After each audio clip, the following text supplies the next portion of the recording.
to pesi bino mbote bino komisa kolanda biso na émission Église et Réalité to likete bozali ba ikili bosaba etando ekena bino pona kolanda lisusu émission et na Parfaite Télévision. Merci na DG Peter Tian, l'excellence dans la simplicité, l'intelligence non exploitée.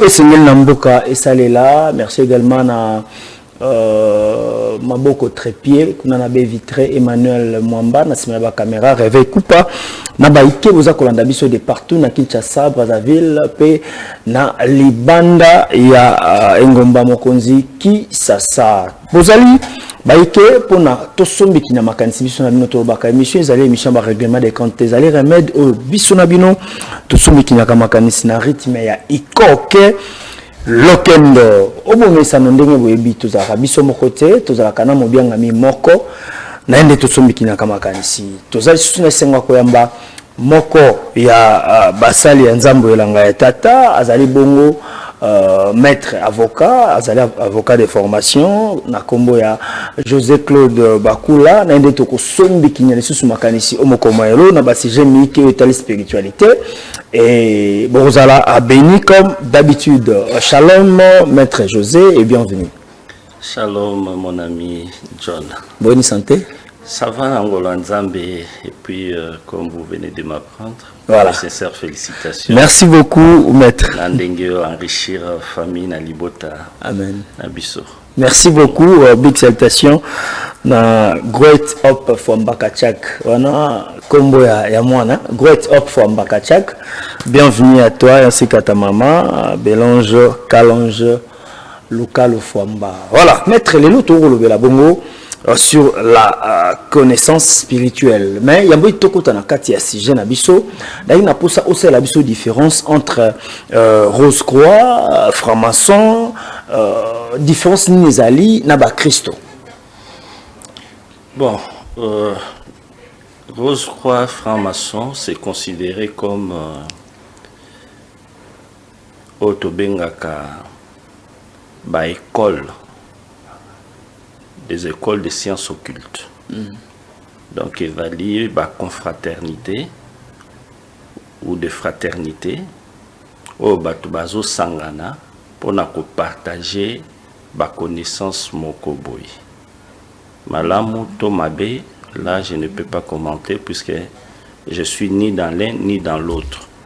Mais toujours est-il que Ezali plus au babengaki des mouvements de lumière.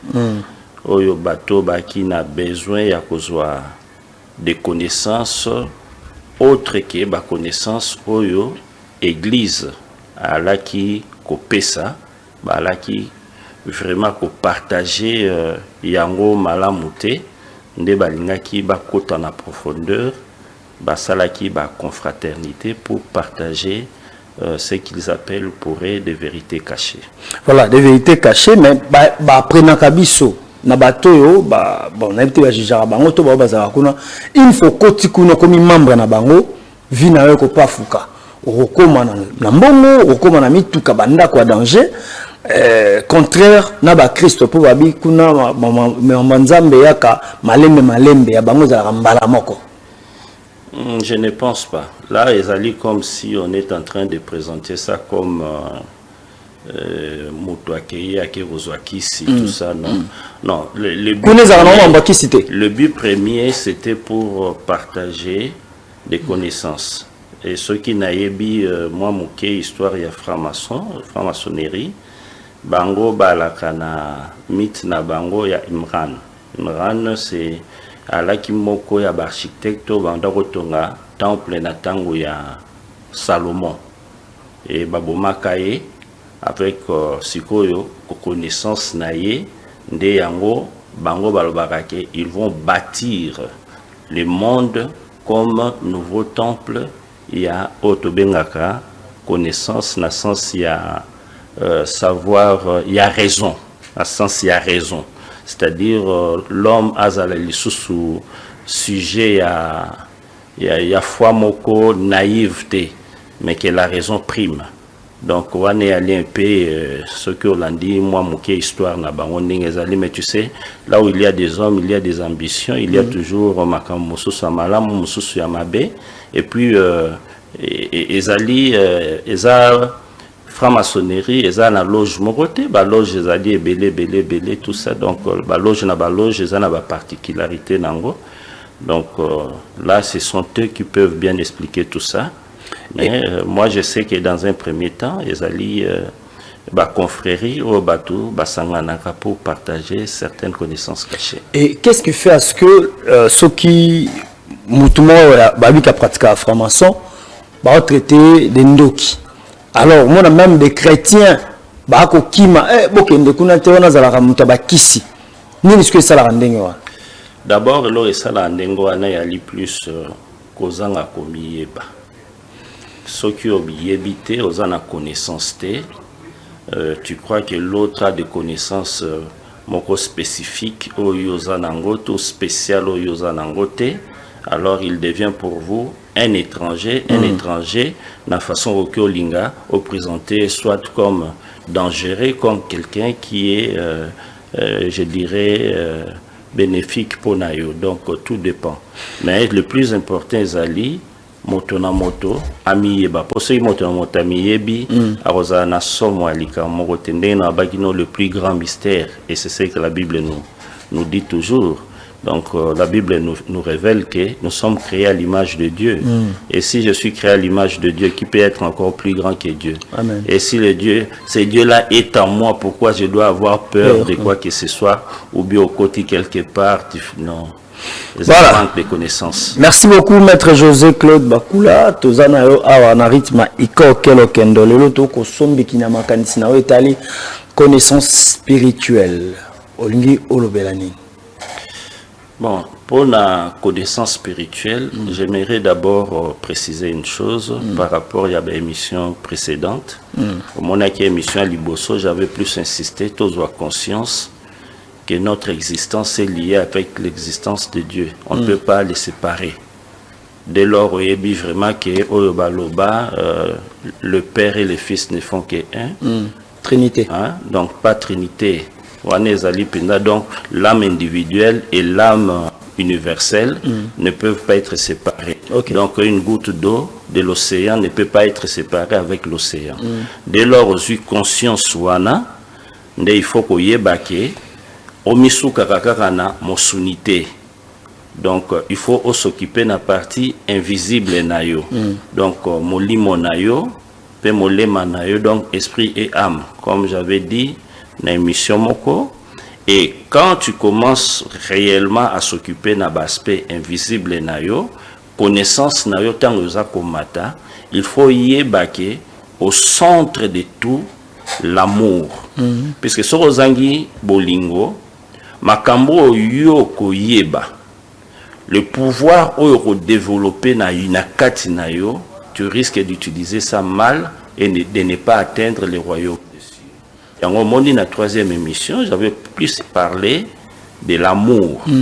Et après avoir parlé de l'amour, comme on dit, une science sans conscience n'est que ruine de l'âme. Donc c'est-à-dire l'élo tolingi au côté pendant la connaissance oyo ndenge na ko présenter yango ezali pour que moto na moto azana somo te quelle que soit place à kokende ayebake la vraie connaissance est vendue na kati na ye ezali comme biso na to salaba littéraire il y avait on nous disait toujours nous n'étudions pas pour l'école mais pour la vie. Donc la connaissance doit nécessairement vous donner la vie. Et cette vie-là, dans le cadre de la spiritualité, c'est la vie éternelle. La vie en abondance. Au point que yomoko yeba, que sur le plan physique, c'est vrai, na lit distinct. Na ba misusu, na lit distinct na nzambe, mais na niveau moli molanga, tu ali réellement moko. Yango moni, le Christ. Soko tali na tradition, na biso ya ba chrétien, na kati ya Bible. Les plus grandes vérités, il y a un Dieu unique. C'est lui le créateur de toutes choses. Deuxième vérité, dans la Bible, nous savons qu'il nous a créés à son image. Il a créé Adam. Mais Adam, avec Osumuka, il y a Ève. Donc la chute. Et il nous a promis qu'il va nous envoyer moko na biso oya kozongisa biso susu na nzela, donc Machia, le Christ. Et le Christ est venu pour nous enseigner, pour te bandenge nini tozonga na nzela. Mais na tango wana il avait plus enseigné na niveau ya foi. Apesi biso ba parabole ba nini tout et tout, mais makambo nyonso alobaki scientifiquement aussi et kozalaka prouvé. Ozomona. Donc connaissance wana nde sikoyo nde lelo tokokuka mwa muke kolobela yango, bien qu'il est vaste, mais pour que les gens partout bazali bayebake vandi na kati na bango balaka capable ya kolobake soki omoninga omonitata. Voilà. Osée 4:6, mon peuple périt par manque de connaissances. Yango lelo tozana tina ya koyeba connaissance yango ezali nini. Maître José Tolandio na préambule ya sujet na biso ndenge nini oti koloba. Alors na bandeko ba Rolanda biso siko bakoki kosala ndenge nini po bayeba mabomba mi oyo yo la biso sika. Ezali facile, mais dans l'entretien il y a aussi difficile puisque c'est une grande discipline personnelle. Ok. Et ça, toujours salakabo. Non, il faut yomoko vraiment omis comme un objet d'étude, okay, ou un sujet d'étude. Et nakati ya Bible ou bien na ba religion na biso les premiers enseignements que je considère neti bana gardienne primaire, peut-être à la limite secondaire, mais ils ont vraiment et université. Donc plus insistaka na tangami vie à prière, mais mingi na biso tant to kendara na vie à prière to kendara poto mona ba miracle. Or ce n'est pas ça le but. Hein? Ce n'est pas ça le but. Ce qui tozo kende ezali potozwa connaissance, la vie éternelle. Cette vie-là, on ne peut acquérir ça que par la connaissance. Okay. Donc, ce qui n'a lobi siko na kende moi mouke na profondeur déjà. Kota na yo déjà. Na kolobake omoni biso batu. Na structure physique na biso d'abord. Na niveau à moto na biso cerveau na biso ezara na deux parties. Ok. Bien un cerveau gauche na cerveau droit. Alors, les deux cerveaux, ils ont la même activité. Côté moko, a permettre à biso de connaissance analytique, donc raisonnement. Il à se basera plus dans l'espace-temps. Par contre, côté mosusu, elle aura plus basé dans l'intuition. L'intuition, donc connaissance intuitive. Yango équipera ni espace ni temps. Alors, par la pratique, il y a prière et la méditation transcendantale. Tu développeras plus cerveau côté intuitif. Yango te permettra biso à la connecter facilement avec tout l'univers. Au vandi, au loti, ou bien au moni vraiment que on aller transporter dans un monde invisible. Parce que ce qu'on développe côté wana mingi, au monake, bando sala, ba expérience ou bando kende au-delà de l'espace et du temps. Aux hommes. Okay. Par contre, cerveau côté analytique, yango permettre biso totanga kaba beaucoup, tozwaka moi connaissance, mais cette connaissance n'est que théorique. Aussi longtemps Rochango na pratique et kobota mboma soki mokete. Mais entre le cerveau droit na cerveau gauche, tozali na likolo moto na biso ba neurologue ba yebi yango oto bengaka glande mo ba bengaka glande pinéale. Et ce que kiti moi moke na niveau ya kati nango tozana glande mosusu ba bengi yango glande pituitaire. Ce sont des glandes oezali très importantes puisqu'à un niveau de spiritualité elle est considérée comme des antennes qui captent l'invisible.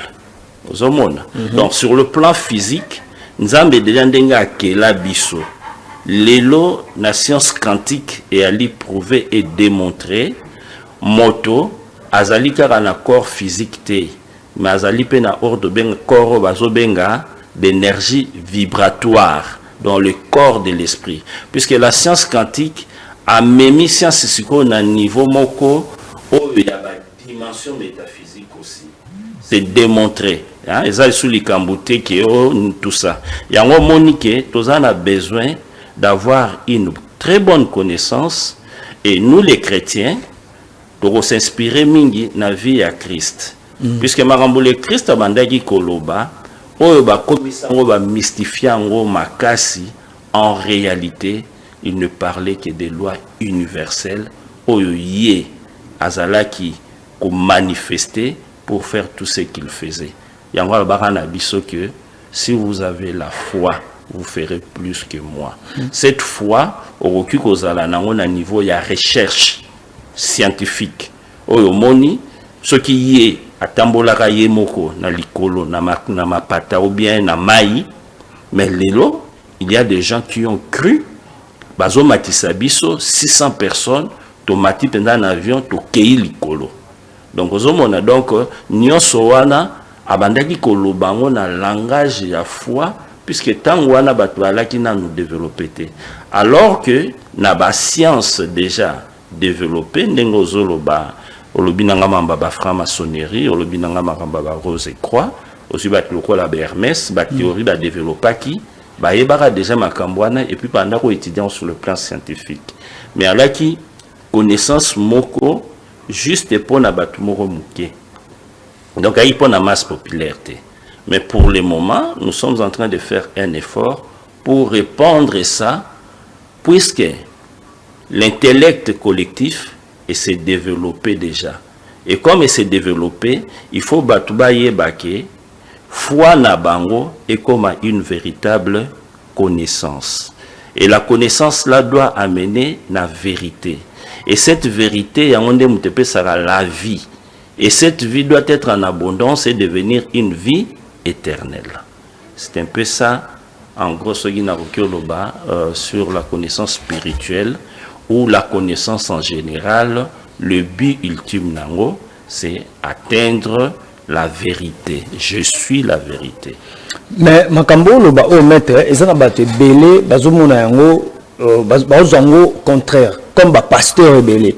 Ndingo tu parles sur la connaissance ce que bon luka bayeba qu'est-ce qui est caché na sima et puis connaissance nini oyozo lingo lobela et pour babi ba msuba la initier kaka tango ako tanga beaucoup moko boye auteur moko akomaki banda zo bandi ko tang pa o akomi ko bima na molimo o akomi ko mona ba mystère siko kaka na connaissance wana ba msuba bité biso mamba biloko wana zo bato occuper ngote biso ezaka na prière le sambo et pasteur lobi il faut tanga rendre bible pour la connaissance pour na kati ya bible nde nyonso ebatana yoza ko loba bible ezali livre comme ba livre belé na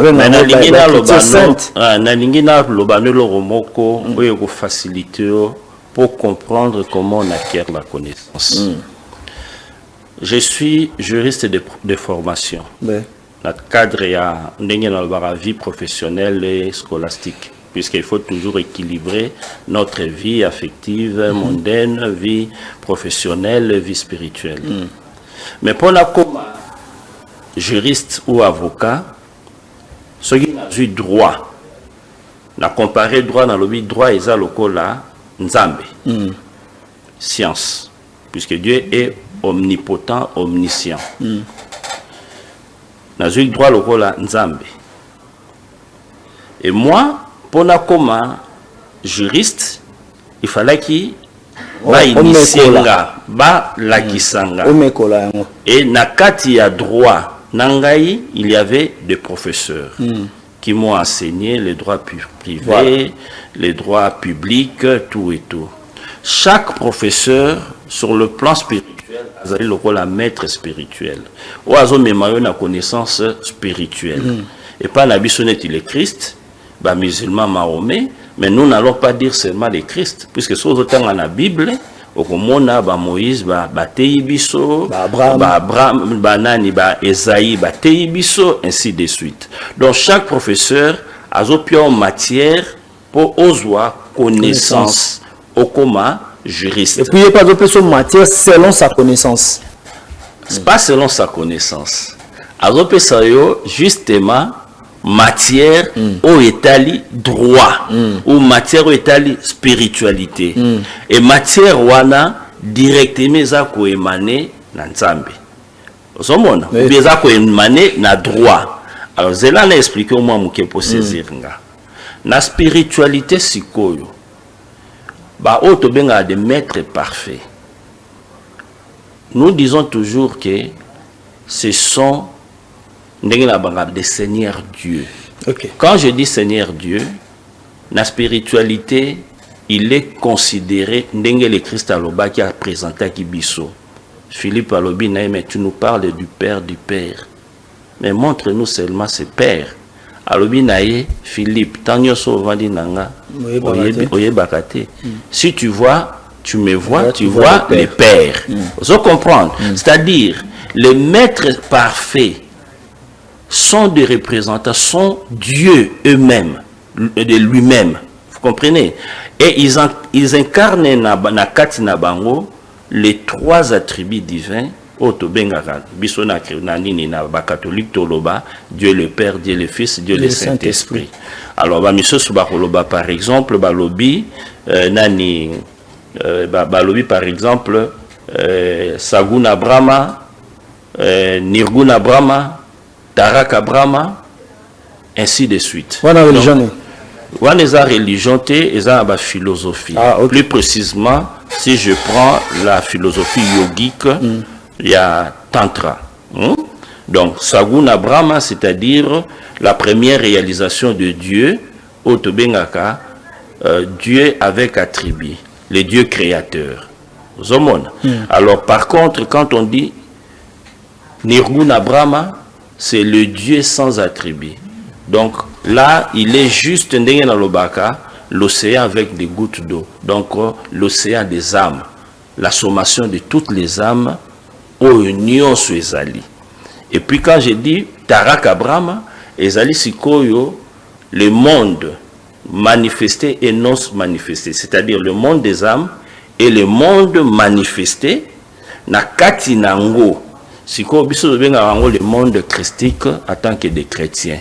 Et c'est ce monde-là qui est le monde de l'éternité. Donc, nyonso wana, ceux qui comprendre la philosophie wana nyonso tout, au monde la même chose.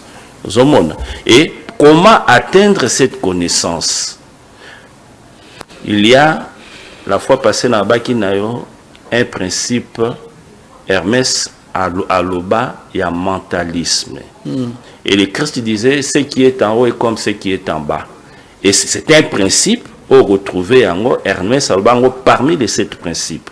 Donc, c'est-à-dire, ndenge na lobino na kati na biso, tant au komiko faire fonctionner ba cerveau na yoana, cerveau droit, cerveau gauche, pour atteindre réellement Dieu à ce moment-là, ou manifester votre divinité, à ce moment-là, au komi connecté avec les divins.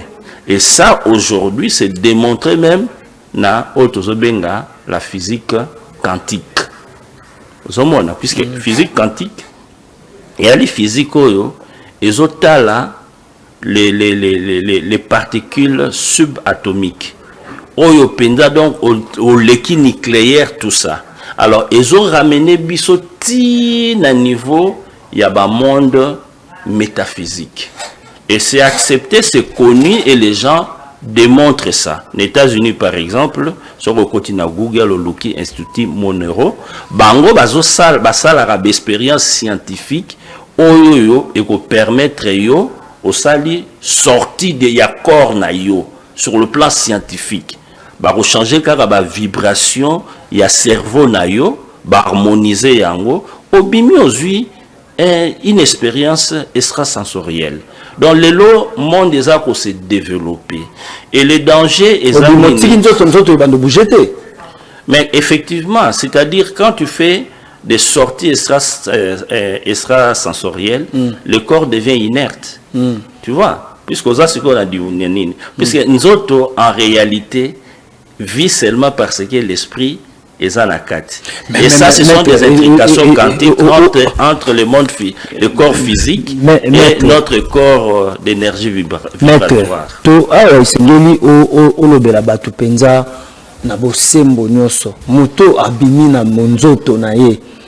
N'est-ce pas que et comme bondoki pour muto alongolaka muto apesaka souffle na bomo ya muteza nzambe yepe kama msogala abilelo Joseph vivre sous ta longoli souffle na ye omuntu ke muto ana ozonga le souffle est-ce que o ya bino ezaka muto akobima après ozonga ndenga lingi omuntu za bondoki.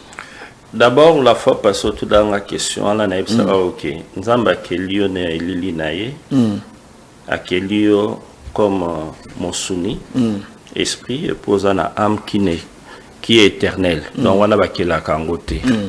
Perso pio connaissance, oyeba, ko vivre na 3 dimensions et existence na yo. Donc, Dieu n'est pas un Dieu dictateur. Oya pesio loko, pour le banao, et loko na pesio, on a droit ya ko yise nangote. Là, c'est la dictature. Et l'orazo senga bisonde, toyeba ko vivre en harmonie na ye. OK. Ozomona. OK. Ala kisibiso ndenge ni to vivre. Pe na loba na yo na émission na lobi soki okomi koyeba ko vivre partie invisible no comme il faut okozala motoyo akoyala na apport moko ya munene na niveau ya humanité. Parce que l'humanité, notre terre, elle est réceptive de ce qui est d'en haut.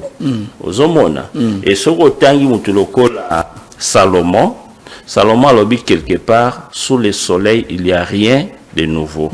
Mais ce que lobby olanda lilobano koloba natan on est vient à la quitter. Tant on vient comme siko comment roki olobaninité. Ozomona. Mais il dit vrai. Avion yozomona avion awalelo ça existe quelque part. Ça existait quelque part. Ouais. Alors, tant que yozo soit déjà,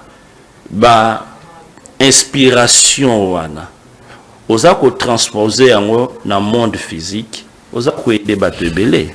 Donc, c'est ça. Ok. Quand tu as la conscience, une connaissance, ndenge to lo bela na sujet na biso maître.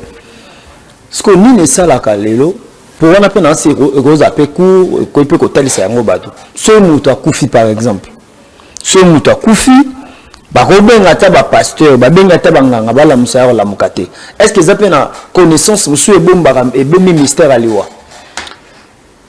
D'abord il faut yeba que liwa ezali loko moko naturel. Eza naturel et liwa nde mute permettra biso to yeba ko kendo vivre na ba monde supérieur. Là il faut ko yeba. Après la mort il y a une vie. Mais yo kenda ressemble mikolo nyonso pona nini pose à la vie éternelle, non? OK. Et c'est ça, ce sont des vérités. On est dans le Bible la kisibiso, l'ilobé la kisibiso.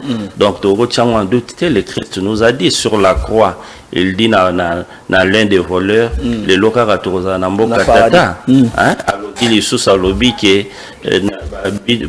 nani Abraham, Isaac, Jacob. Dieu de vivant, donc ce sont des gens qui vivent. Donc voilà te recul kolobakuta ngomingite. Problème est alinde tolingi que par des méthodes, je dirais scientifiques. Donc l'accession à la connaissance par soit la voie analytique ou la voie intuitive, les gens et comme à certitude de panabango, pe ba yeba ndenge nini ya ko vivre yango. Mais Kolobakeo et dit ça, et c'est le discuter de tout le monde de sait. Bon, nazonga siko na question na yo. Il y a des sciences. Oh, ce qui doit apprendre yango. Puisque tout ce que le Christ a fait, andai ko l'exabi sokakake, non seulement le pouvoir que Dieu a mis en nous, mais aussi que réellement nous sommes créés à l'image de Dieu. Dieu ne ment pas. Ce qui dans la parole dans le but que nous sommes créés à son image, c'est vrai. Voilà, moi j'assume ma divinité dans la kisabino vivre. Il nous invite à être ses frères et ses sœurs, c'est-à-dire à partager la même divinité oyoye à la kisabiso. Batunde mutu ba komisaye sikoyo na lo bandenge nini ba comme ça idole ozomona ba koma ko ba comme ça neti na lo bandenge nini ko adorer comme statue moko boy. Or il y a qui n'a besoin d'angote, il y a qui n'a besoin de azwa biso molongo to kende tozwa pe connaissance naie to koma ko vivre lo lenge naie ndenge ye na papa na tata bazali. C'est ça but naie. Et na niveau ya kabala et un enseignement au balobaka la chute d'Adam. Adam qui devait être maintenant pas ressuscité mais réparé par Machia. Yango moni a préparé un peuple moko, le peuple juif, pour bayamba moto akoya ko lakisa biso ndenge nini to revivre en harmonie na ye. C'est ça le rôle du Messie. Le Messie n'est pas venu pour que azala déifier et bisoto koma chosifier bien nini. Non, il est venu pour que nous soyons ses frères et ses sœurs. Tu vas revivre malamu natata. Et tout son enseignement est zawana. Mais batu ba bossa enseignement wana ba koma komona plus ba miracle. C'est-à-dire soka zo kende resembler et pas inae aza ozela kaka miracle. Congo ils ont souffert à cause d'ango. Les gens ne veulent pas devenir de vrais scientifiques au sens il y a pas science en termes analytiques. Ils sont trop au sens spirituel, c'est-à-dire au expérimenter la connaissance en toi pour que tu puisses te réaliser na kati ya tata. Et puis oye basiko ko transposer nyonso abandope sayo na mosala na se. Les gens vont pour attendre que les miracles tombent du ciel. Mais maître José, na ba église na biso ebele awa surtout na Kinshasa, tozana ba système de toana belanga bomona kuna pe ba opesa ba connaissance au mona ba tche ba terme ya ba campagne ba destruction des hôtels, tu dois sortir mais sur le côté kuna mambo yozolo ba aso bandi côté kuna ba loba nayo et comment mi wapi est-ce que na bible comment bango ba na posa ba mona ya bible wa constitution ya ba Kristo o yozolo ba a fait comment na bible pour bandima. Mais ce que batang la Bible était quelles sont les vérités fondamentales de la Bible? Quel est le livre qui nous apprend liboso ke mokili ondenge tozali il y a l'invisible, il faut tenir compte il y a invisible ana puisque vie éternelle ezali nde tango totika kase oyo c'est osokotiki yango tomonaka place tokendaka mais c'est l'invisible non. Nous allons prier pourquoi? Pour avoir la vie éternelle. Torozongo na monsunyo na seoyo. Mon royaume n'est pas de ce monde. À ceux qui lisent, mais ils ne comprennent pas ce qu'ils lisent. Alors, na makambotali connaissance, il y a un pasteur en église moi na bombi j'étais les noms ya commune na bango. Pendant que ote ya bisi bandimi, bo abracadabra. Yo siko ozali mutu a partager connaissance na bato. Est-ce que abracadabra, ezali kombo ya démon, ezali momoko biblique ou bien ezali kombo ya ange moro de chou bien ange de lumière? Moto ayebi spiritualité malamo. Ayebi ke intention, liloba, geste, il faut evala en harmonie et puis oyeba yango likambo oyebite koloba te puisque oyebite eloko oyo koloba soki ezali malamu to ezali mabe na makambo nyonso tosala na nzambe tokota en communication na ye par la prière et cette prière lelo ezali de deux façons bato bazosalela. Misusu azosala azo prier azo ganga. Mais mususu omoni avandi na kimia. Je pense que o ezali plus puissant ezali ovandi na kimia. Pourquoi? Tant ovandi na kimia ozosala prière no na kati na yo ba sens na yo donc osali ba moko introspection. Ba sens na yo intérieur est comme éveillé. Et tant que comme éveillé, oza ko développer bonzambe na kati na yo. Mais quand tu parles comme ça, nzamba yo kanyonso, mais tu es à l'extérieur de toi-même. Donc je pense que les prières et salama na ndenge ya kati na biso, et puis les méditations, puisque la différence n'y a entre prière et méditation. La prière, je suis en train de parler à Dieu. Makambo nyonso na moni esengeli ou eza ko préoccuper nga. Mais na méditation, nazali ko parler na yete, mais naza ko sala processus de fusion ya bomoko. Je suis en toi, tu es en moi, nous sommes un. C'est ça processus ya méditation. Zomona. Donc natiki siko naza ko mitika de façon que malembe na leka couche mentale nanga, puisque biso batu okokosa la même une minute que sans qu'il idée moi le corps na mutu. À tout moment des idées, tout ça. Donc c'est ça le mental. Et tant oza kotika sikoyo espace pa ya nzambe malembe mental na yo ekokoma apaiser, pouf, malamoko omimoni effectivement la fois passée dans le barango à vol d'oiseau, au mona que en pleine méditation nous autres nayo au physique et limoi au commis infini aux a conscient nos ane bandélité aux ane soukate et oyoki alobelio na kati signo monakao Moïse nini signe Moïse tout ça et lobby tout ça eza ba symbole, c'est-à-dire na nzoto a mosuni mai makila tout et tout, mais nzamba lobby na kati na je suis okoyo kango. Et au moins que tu es infini. Et au ça la les sous-expériences mosusu, wana moni na nukoza infini sans manifestation.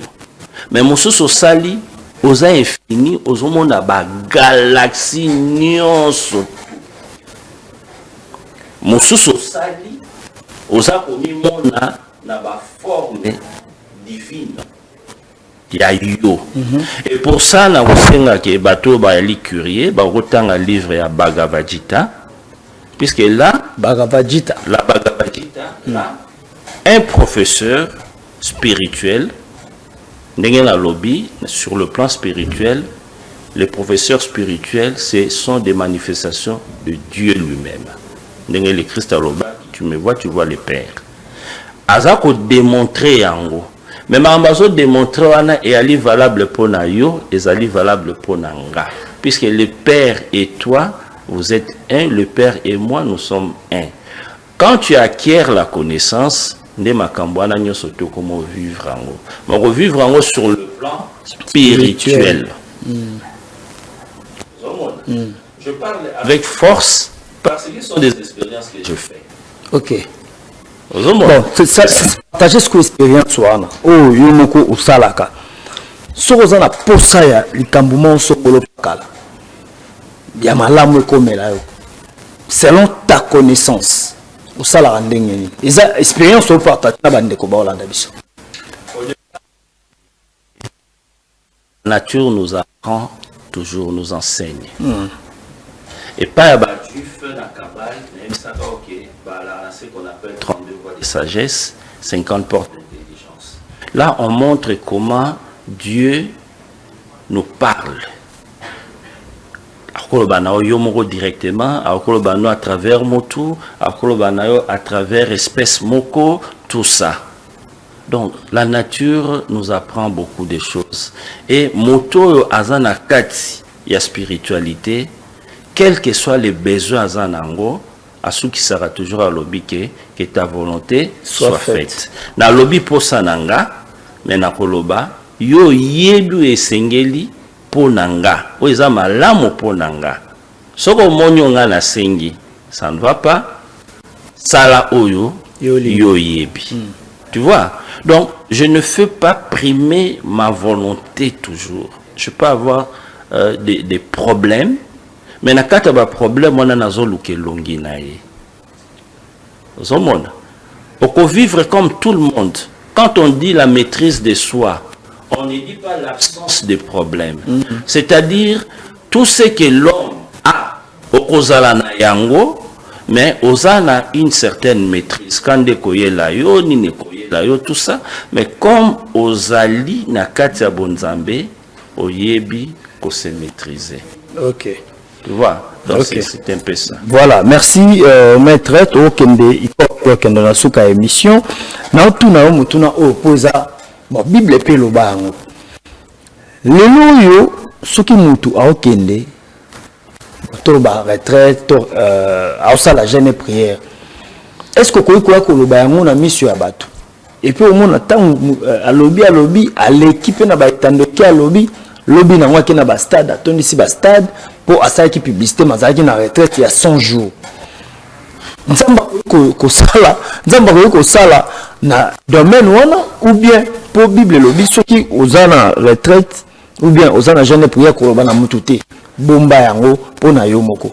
Alors selon votre connaissance ça peut se faire ou eza nzambete. L'objectif de tout ce que nous faisons, c'est d'arriver à la connaissance. Et la vraie connaissance, c'est connaître Dieu. Puisqu'il est tout. Puisque sur au mati na niveau moko, ozala apte. Na domaine nyoso lingo sala osa musala wana. Okosa sala nyoso mokilité.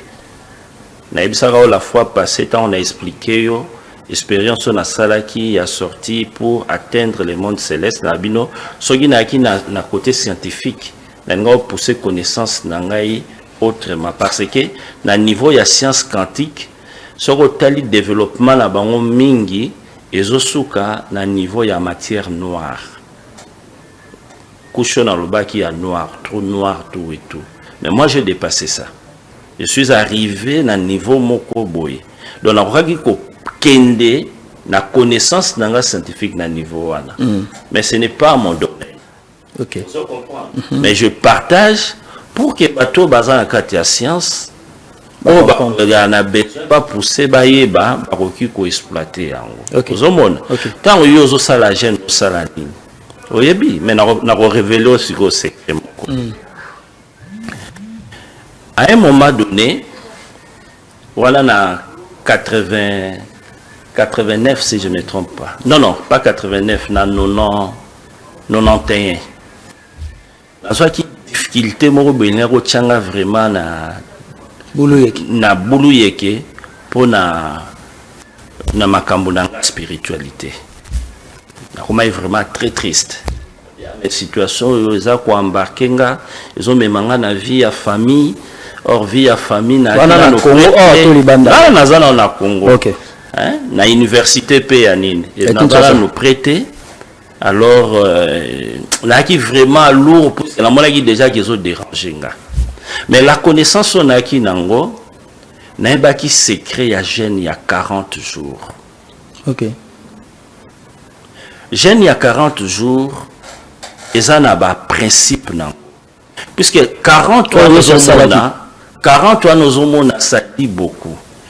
Que la nation juive est traînée qui dans le désert pendant 40 ans. Et ça n'a tina monene. Et bateau bayebi par exemple processus yo nyoka à longolaka posonaye pour akoma sika et nini ya sika asalaka 40 jours de jeûne. Et tant asali 40 jours de jeûne naye poswane kauki a lukasko place nini atika yango. Tu vois? Et sur le plan spirituel eza ba principe yo yebi soko sali yango jeune wana 40 jours avec toutes les pratiques qu'on associé yango et qu'on permettre une nouvelle naissance. Ok. Zomon. Bon, on a jeune à 40 jours. 100 jours, tout ça. 100 jours dengo lingi. Tu vois? Mais au saliango pour acquérir quoi? Et là, on il faut bâtir. De 87 à 97, j'ai été un végétarien strict.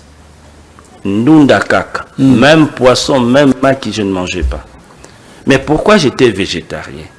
Parce que je savais que mon corps est grossier et que pour faciliter des énergies subtiles, rapidement, et il fallait na régime moko ou permettre la réceptif na ba énergie wana. Il faut avoir la connaissance. On a bana OK, l'intention, l'acte, tout ça, il faut qu'il y ait ensemble. Pourtant voilà l'air aux ça likambo, aux ça on a connaissance et aux li futa na ndenge sengeli. Voilà, to comme na suka, suri bandeko ba zubiso siko na beaucoup se penza, ba ko kangani na o etali connaissance. Alors, étali connaissance, il va d'abord que connaissance est vendue na kati ya moko moko na biso. Et cette connaissance, qui peut atteindre par la voie analytique, donc osa ko apprendre. Na ba beaucoup, na ba toizo la kisayo, tout et tout. Mais cette connaissance analytique est rare théorique. Il faut lukako yeba ndenge nini okotisango na vie na yo. Et ceux qui osent mon Christ, banda kota la vie à Jésus à la loupe. A botami, tant à botami, balobinini, ba mon étoile na likolo, ba maj baye. Quelle est la connaissance cachée na kati ya naissance na biso na ba corps céleste ndenge saliniaka. Okoluka yango yeba. Même là okoyeba yeba ke oza d'abord avant botam walaki inam. Oyo azali éternel toujours na nzambe.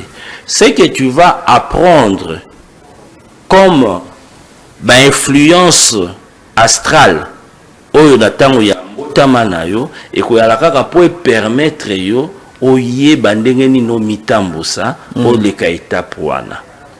Ozomona? Obotami, pourquoi obotami na Congo? Na tango yo, Congo passe ezali. Quel est ton rôle? Donc il faut okomi komi tuna ba mituna pe okomi koluka biyano. Wana na côté analytique. Mais na côté ya connaissance intuitive, zala moto ya losambo ya solo pe moto oyo ayebi vie méditative pour développer cette capacité oyoyo équipera ni temps ni espace pour épaissir ba connaissance. C'est très important. Donc c'est un peu ça ce que je peux dire. OK, Liloba Bokabwani. Liloba Bokabwani, en tout cas, on peut se faire numéro de téléphone na yo. En tout cas, notre souci ezali ke toyebake soko botami moto ezali grâce. Alors, linga vraiment que au bénéficier na grâce wana, au vivre vraiment na lo lenge nzamba linga ki, au zala tango akeli yo moto. Et ça très important. La vie est une grâce. La vie est une grâce. La penyama, au cause la nini. Mais tango komi moto, pe alobi ki oza mwana nae à son image lingo bimisa. Numéro de téléphone nabino 085 17 97 104 104. On a des numéros nabino ba ozabino moko. Ngai moko. Voilà, tu peux se matuno ko nimambela na biso, to likete to zone comme ça quoi. Merci. Voilà, na yo sorti volanda ki biso na maloba ya maître José Claude Bakula ndeto tseli tono na émission Église réalité mokomalo to lobeli bongo na etali connaissance spirituelle bozi ebele. Alors ya malamu bozwa ya mabebo bwaka apesi biso connaissance atali biso expérience na ye eza vie oyo amenaka. Il y a rien ya kindo kinakati pour akufi pété akoli se botali bomona ke oui azaka na bomo malgré apesi biso expérience na eto so subako azamoto kisi moto soloka expérience wana zo pesa mabe boyo kakape ba pasteur botika ko banga mingi ko bangisa nga bandimi na mamba ko banga te azali kambo ya connaissance. Merci et félicitations à Ravi Kapinga 68% na Exeta, notre cadette, que Dieu te bénisse, ainsi que Keren Inachuya et Pazu 63%. Bienvenue dans le monde ya ba étudiant siko, donc siko nde boye bandem babum sara cote. On a peur de la côte, on manque de côte, tout ça. On a université. Et félicitations, na couple Doris Inachuya et Lucie Kounyema, 35 ans de mariage. Biska Bozali Nzamba Pambola. Ako nous avons atteint 100 ans de mariage. Et vous avez malampo. Couple à nous, allez couplement exemplaire. Ce que les saison qui est au côté de nous, que vous avez la même heure. Na numéro c'est Kabotka Malam, Omabota Mabino. Shalom. Shalom. Merci beaucoup.